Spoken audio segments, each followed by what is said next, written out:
Hey everybody, I'm Mungo Dark Matter and welcome to Dark Matters. Today I've got an Epiphone Casino and I bought it used and I'm going to do a little bit of work on it. Someone has removed the pick guard, or the original owner did, which is fine with me. I don't think I really want the pick guard on there, but the holes are still there actually. I don't think I'm going to do anything about those holes now in case I decide to put a new pick guard on it. The jack for the instrument cable is on there tight and everything. Everything looks pretty good on here. It's got these little really nice things here, these little arrows that are on here, which I don't know if that's original to the guitar or not, because that's a nice feature that may have been added on. Because you can actually buy these and add them on to Epiphones and to Gibsons. It's got a tunematic bridge on there, which is nice. It doesn't have one of these kind of floating bridges that make it a little harder to intonate, because you've got to get it just right and everything and mess around with it. Tailpiece right here. Now this has been sitting in a case for a while. The problem that happens when a guitar is sitting in a case a lot of times, particularly if it's been in there for a while, is the strings start to oxidize. So they're really badly oxidized. They actually feel kind of rough if you play it. And the frets have oxidized here. So I'm going to, of course, replace the strings and do a setup on it, but I want to clean these frets. And while I'm at it, I'm going to put some oil on the fingerboard here.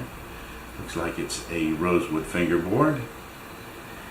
And when you run your fingers up and down the sides here, it feels pretty good. So I'm not going to bother doing any fret end work because that doesn't seem to really have any sprouts. It could probably be filed a little bit. But this has plastic binding on it, so you're going to be really careful when you file frets with plastic binding on it. So for my initial kind of setup and improvements on this thing, I'm not going to worry about that for now. I'm going to change a few things and get a good setup on it and play it a while, and then maybe at that point I might decide I want to do a little bit of fret end work on it. Now the next thing about this guitar, let me pick it up here. So it's got these tuners on it. These are kind of the old style tuners. I want locking tuners on it, but I want a locking tuner that kind of matches that style. I don't want to drill holes in this or do a lot of alterations. A lot of people upgrade the tuners on a guitar and they add holes to it, and they don't fill up the old holes. It doesn't look really good. When I upgrade tuners, I try to pick a pair that will fit the guitar without doing any modification to the guitar, or doing as little modification as possible. And I also try to do it so that if for some reason I want to return the original tuners to the guitar, I can do it. Some people want the original tuners to a particular model of guitar or anything. I don't think it makes that much difference on here. But some people are interested in keeping the original tuners on things. Now, I've got a couple different types of tuners here that I can go with. These are the ones I think I'm probably going to go with. These are locking tuners, but you see you've got a little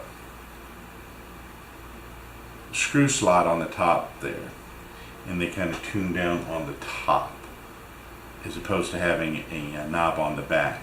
But they match the tuner type, and so they would go in there. The tuners on this Epiphone right now, let's show you these. They are metal.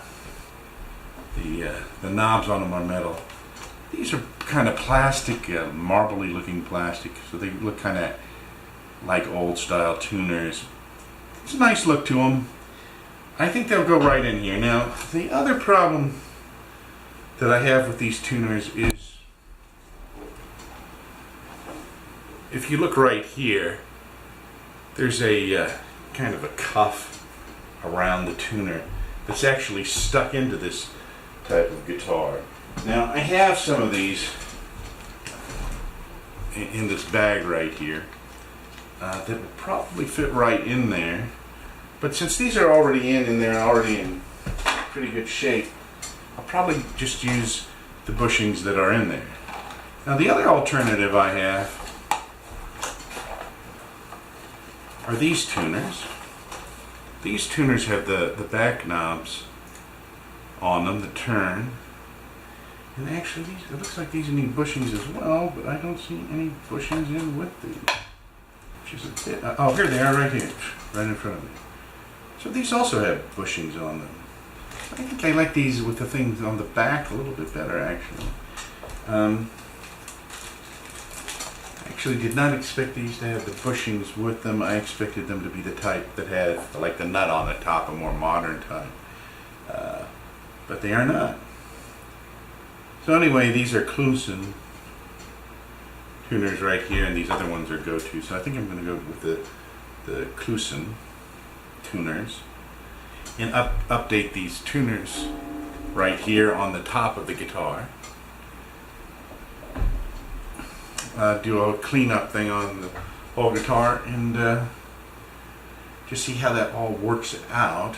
I really like the locking tuners because it's a lot easier, faster to put the strings on, and I think they're more stable for tuning. It's not a big deal on this guitar because it doesn't have like a big speed tail or a tremolo bridge on it or anything, so it's not as big a deal, but it still makes it a little stabler as far as the tuning goes. So I'm going to work on cleaning this up and putting these tuners on. Alright, I got some microfiber towels here. They're really basically the same microfiber towel, but I have a yellow one and a white one. I got them from Amazon.com.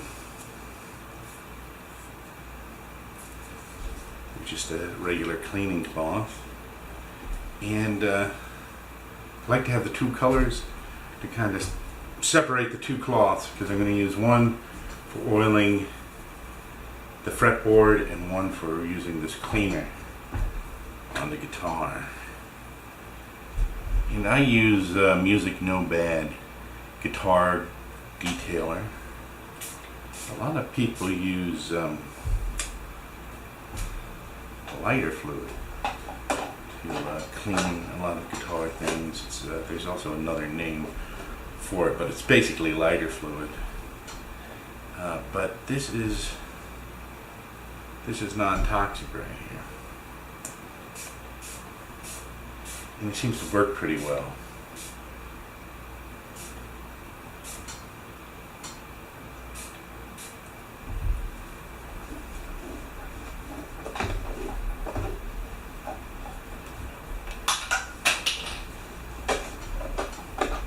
This is actually made to clean not only the wood surface, but also any metal or plastic.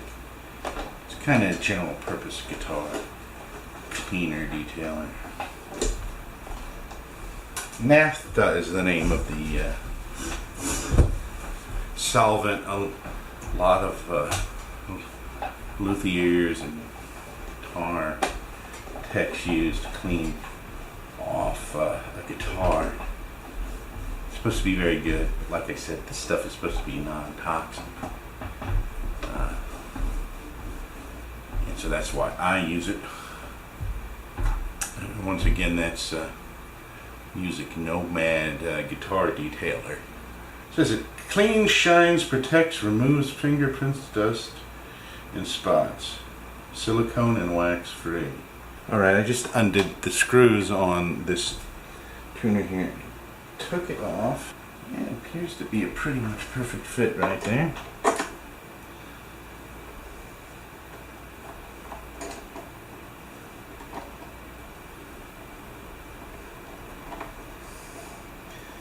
I'm going to actually even use the original screw that was on there instead of using the new screws. I'm going to just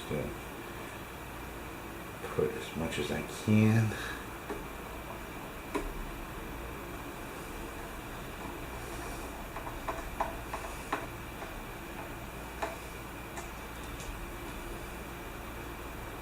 That looks pretty good. It's got the locking tuner on there. Let's turn it over and see how it looks.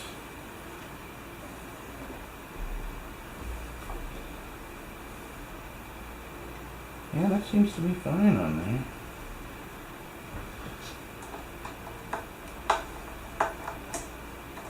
These are a perfect fit, so I don't even have to drill new holes.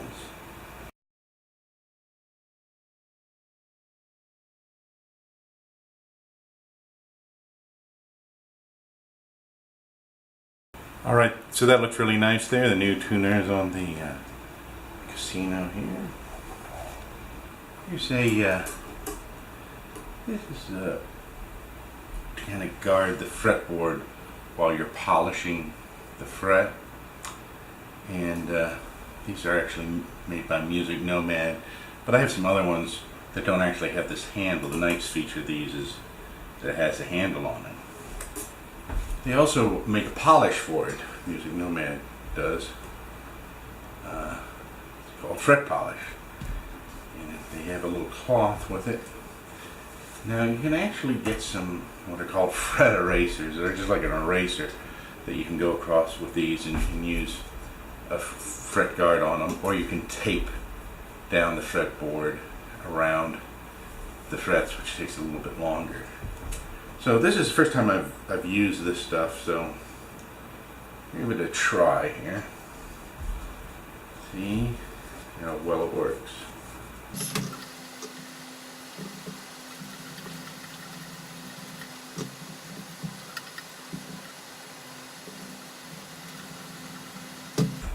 Alright, I've polished these frets with the fret polish.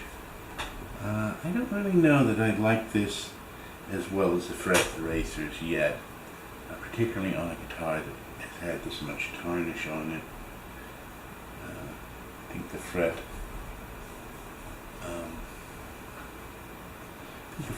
erasers work a little bit better. Now I've cleaned off the fingerboard and got the polish off of it, and now I'm going to use some of this fretboard oil. I'm going to use a different cloth for this.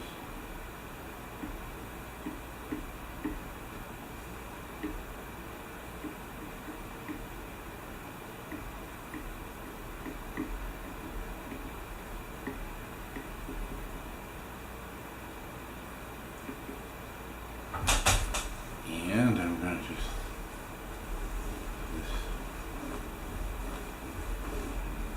put that in there.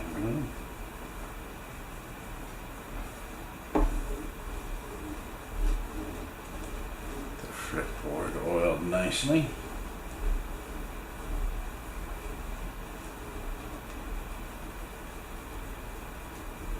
You do not need to oil a fretboard that's sealed, or you should not oil one that's like a maple, although those are usually sealed anyway.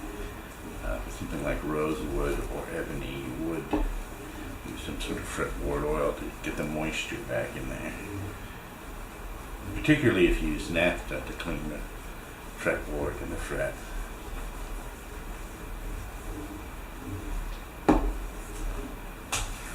Alright, this guitar is ready to be restrung and tested out.